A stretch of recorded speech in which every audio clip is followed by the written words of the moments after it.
Halo, Assalamualaikum warahmatullahi wabarakatuh. Selamat datang kembali di Curhat dan Q&A ya. Ini ada curhatan teman kita yang menarik banget nih, seru banget nih. Ada sahabat kita yang curhat ini adalah katanya lulusan kimia murni ya. Wisuda Februari 2023 kemarin ya. Udah apply ratusan loker linier ya, yang sama-sama kimia juga. Tapi kemudian belum ada yang nyangkut katanya, belum ada yang nyantol. Nah, akhirnya sahabat kita ini belok ke pendidikan. Jadi nyari-nyari apply lowongan guru kimia. Ada katanya 3 wawancara, tapi belum berhasil juga. Nah, singkat cerita, dapat info lowongan dari teman kalau ada lowongan ngajar TK ya, dan apply terus keterima. Nah, menarik nih. Tapi aku ditempatkan di PAUD ya, siswanya itu umurnya 2 sampai 3 tahun. Nah, ini seru ya. Kimia murni apply di ratusan lowongan dari bulan Februari mungkin ya. Tapi akhirnya nyangkutnya di pendidikan dan PAUD umur 2 dan 3 tahun yang dihadapinya ya. Udah 3 bulan terlewati, ternyata dia dipindah tugas ke bayi katanya. Rasanya mau nyerah di jalan, capek banget. Dan katanya seolah-olah ngerasain baby blues sebelum waktunya. Jadi belum punya bayi tapi udah ngerasa baby blues, emang mungkin ya? Nah, nanti kita bahas ya. Nah, aku kerja dari pagi sampai jam 3, bahkan sampai jam 7-an malam. Ngurus anak ya, karena ada anak yang overtime ya. Ternyata gini amat ya, cari uang yang nggak seberapa katanya uangnya. Nah, terkadang, kayaknya nggak terkadang deh, kayaknya sering juga nih. Terkadang aku suka bandingin jalanku ini sama jalan teman-temanku. Kok enaknya mereka dapat gajinya udah sekian, kerjanya seperti apa gitu ya.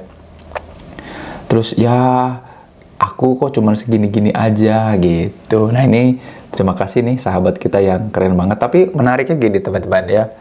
Ada survei di Ketenagakerjaan membuktikan bahwa hampir ke 80% kita tuh bekerja tidak linear sesuai dengan 80% katanya ya.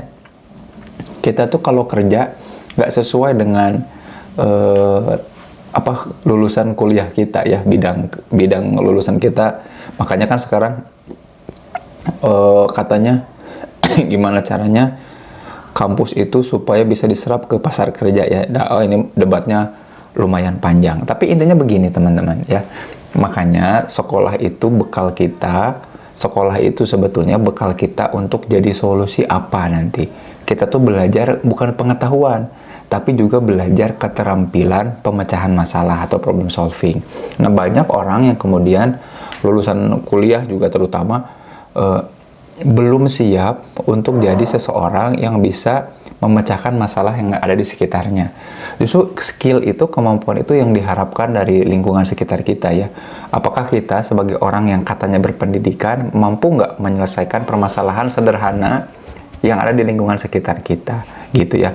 Makanya jika bisa, makanya pekerjaan banyak banget. Jadi kita nggak usah ngelamar, pekerjaan itu pun datang ke kita. Kalau kita bisa solve the problem of others ya, itu jadi satu hal yang baik teman-teman ya. Makanya ingat ini 80%. Jadi jarang banget ya, kecuali mungkin psikologi ya. Ilmu psikologi mah selama ada manusia banyak dibutuhkan ya. Biasanya masih linear lah, sekitar 40, atau kalaupun menyimpang ya 60%-nya yang menyimpang dari jurusan psikologi. Tapi kan jurusan-jurusan lain, kimia dan lain-lain itu juga belok-beloknya lumayan ya. Ada lumayan belok jalur karir. Nah, makanya nih yang menarik nih, ketika kita kemudian sekolah, ketika kita nanti di universitas, belajar berorganisasi itu salah satunya demi kepentingan kita untuk bisa memecahkan permasalahan sekitar. Nah, problematika ini menarik ya. Jadi setiap kali kita masuk ke jalur karir yang nggak sesuai ekspektasi, itu justru saatnya kita belajar yang sebenarnya. Belajar apa? Belajar menjadi seseorang yang jadi solusi atas permasalahan di sekitar kita. Itu kata kuncinya. Dan itu yang mestinya dinikmati. Kalau membandingkan soal karir, gaji, kita akan insecure. Tapi hati-hati ini ya, hati-hati. Jalan orang lain juga belum tentu sebaik dan semulus jalan kita. Jangan-jangan yang kita lakukan yang memang masih dihargainya kecil.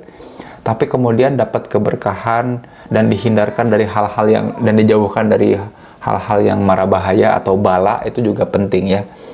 Katakanlah gaji kita cuma 3 juta tapi sehat, nggak pernah sakit, sebetulnya nyaman, dan terutama nih sahabat kita yang ada di PAUD ya, mereka ini kan kemudian mengajarkan skill-skill dasar, skill-skill awal. Nah, apalagi kalau bayi sampai 3 tahun itu masih ngasih rasa aman, rasa nyaman, jadi rasa security ke anak. Dan itu sangat powerful banget buat anak, dan biasanya ngaruh juga ke diri. Jadi biasanya diri-diri yang kemudian mampu ngedidik dan ngasuh anak umur 0, infant, sampai 3 tahun, 4 tahun balita, itu sampai 5 tahun, adalah orang-orang yang kemudian punya kontrol diri dan kontrol emosi bagus. Dia akan jadi magnet dan vibrasi buat orang-orang yang baik juga di sekitarnya. Belum tentu orang-orang yang kemudian gajinya 5 jutaan ke atas, 10 jutaan ke atas, dengan dinamika yang kita pikir tidak sesulit kita ya, yang ngasuh manusia yang baru aja hadir di dunia, itu ternyata lebih mudah.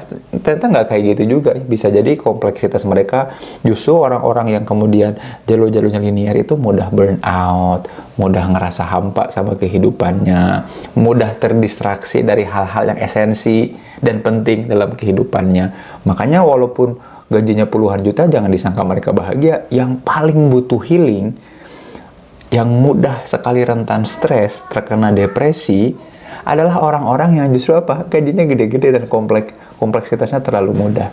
Justru yang dinamis, naik turun, dan juga berinteraksi langsung sama manusia, apalagi manusia-manusia yang genuine nih, umur 0 sampai 5 tahun, itu ngasih genuine juga kemurnian buat diri kita. Nah, apalagi kimianya kimia murni ya, ngasih chemistry yang murni sama diri untuk makin kenal. Dan ini sih poin pentingnya, skenario atau jalan Allah buat orang itu, manusia itu beda-beda memang, tapi selalu terbaik buat orang-orang tertentu. Nah, jangan-jangan jalur ini buat sahabat kita ini yang curhat adalah jalur terbaik ya, sambil mempersiapkan dirinya untuk jadi manusia yang terbaik juga. Makanya yuk, tadi yang pertama yang saya bilang, jadikan ini kesempatan untuk bisa jadi solusi atas permasalahan orang-orang yang ada di sekitar kita. Itu kuncinya.